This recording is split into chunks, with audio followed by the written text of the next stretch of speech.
it was the largest tiger shark I've ever seen in my life, and it was coming right for me.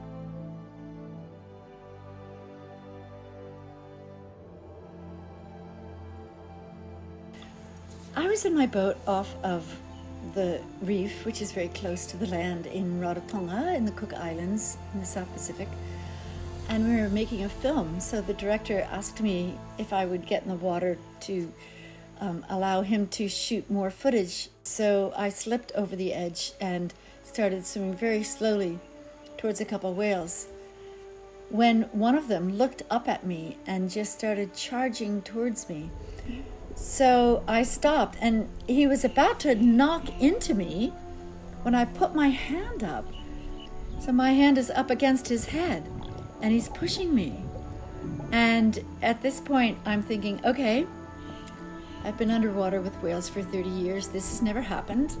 In my mind, I knew that there was the chance that I could easily be killed by this whale. I didn't take my eyes off him, and you can't take your eyes off them. If you do, you could get hit by the pectoral fin or the tail fluke or the peduncle or the head, any part of the body. I do keep a very great distance from the whales. It's their backyard.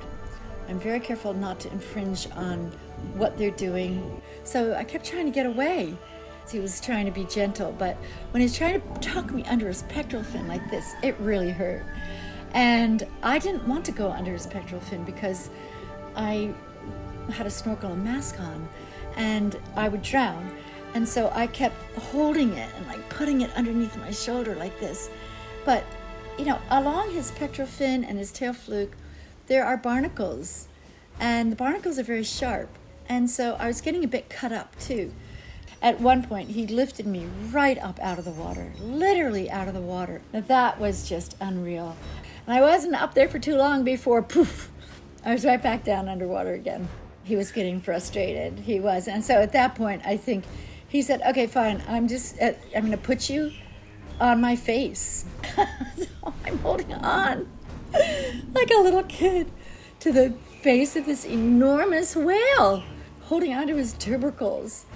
And I'm thinking in the back of my mind, wait, didn't my grandmother, when she was 102, say, please don't ever be swallowed by a whale? But he was also trying to tell me something and had an eye that was so wide, it was like he had just seen a ghost. So I knew something was up. And then when I finally got just a tiny bit away from him, and he came to turn, and then he put me back on his head. But in that brief moment, I looked over at the other whale that was there, and she was tail slapping. And I look over at her, and there's another whale there, and it was quite large, and it started swimming rapidly towards me. And I looked more carefully. I mean, you have to remember, I was still in shock from being thrown around by a whale for 10 minutes so far.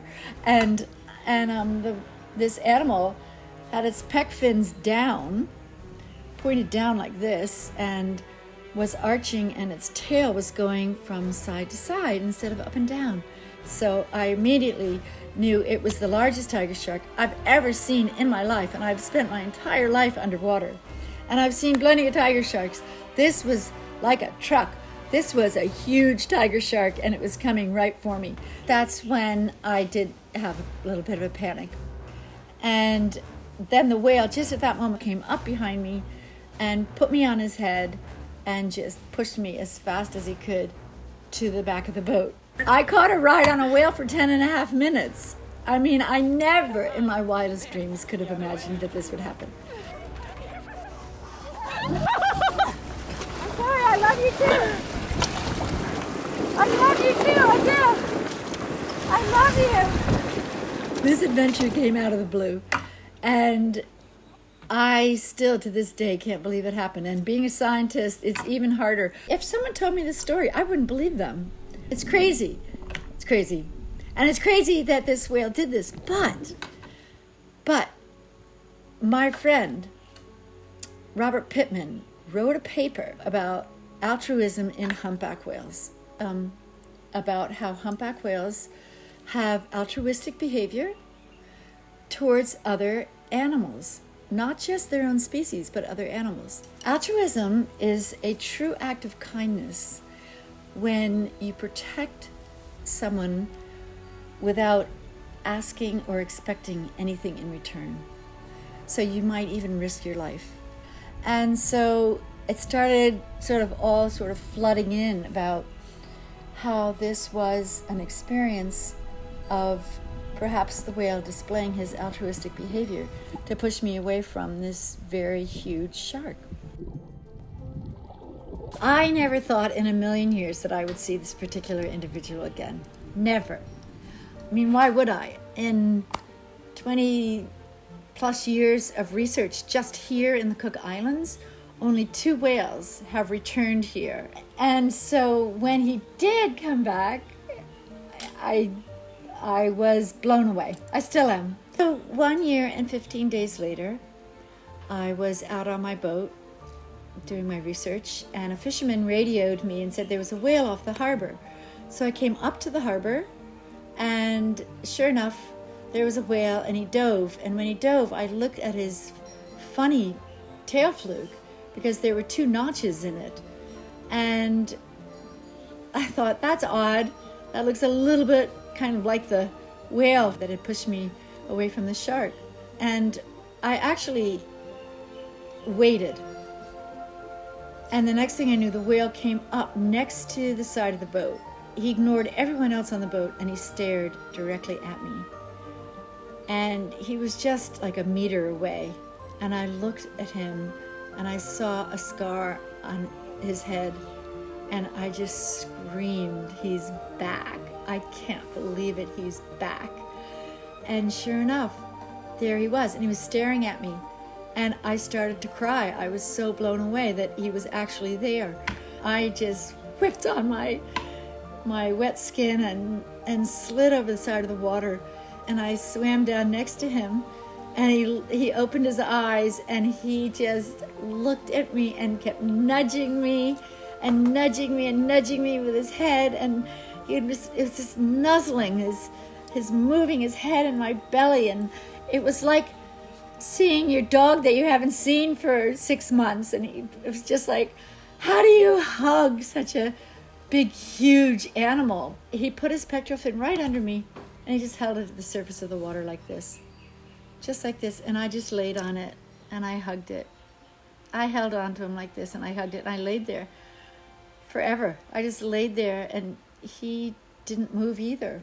So we swam up to the back of the boat where everyone was crying, and I popped up on the back of the boat and sat there with my feet in the water, and he hung there looking at me, and he just hung there for about 20 minutes.